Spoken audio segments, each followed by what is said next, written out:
দর্শক, এমন একটা জায়গায় অবস্থান করছি, সেটা হচ্ছে বলার মতো না। চতুর্দিকে হচ্ছে মশা, পিঁপড়া, আর দেখতে পাচ্ছেন গাছের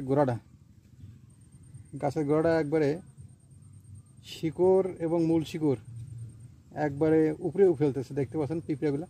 একটু ঘুরে ঘুরে দেখার চেষ্টা করো, এর আগে এই যে কদম গাছটা দেখতে পাচ্ছেন দর্শক, এই যে কদম গাছটার গোড়াটা অবশ্য খেয়ে ফেলছিল পিঁপড়া। এটা এখন আবার ওষুধ দেবো। এটা হচ্ছে কেরাটে, সিনজেন্টা কোম্পানির কেরাটে দিলে অবশ্য এগুলো থাকবে না, মারা যাবে, আর নতুন করে বাসা বাঁধবে না। আজকে দিবেন, 7 দিন পর আরেকবার দিবেন, 2বার দিবেন। 2বার দিলে আপনার এই পিঁপড়াগুলা আর কোথাও এখানে বাসা বাঁধবে না। এটা বাঁধলে অবশ্যই গাছের ক্ষতি হয়। গাছের শিকড় এবং গাছের যে খাবারটা খায় সেই খাবারটা নষ্ট করে ফেলে। গাছটা একসময় ধুকে ধুকে রোগে আক্রান্ত মারা যায়।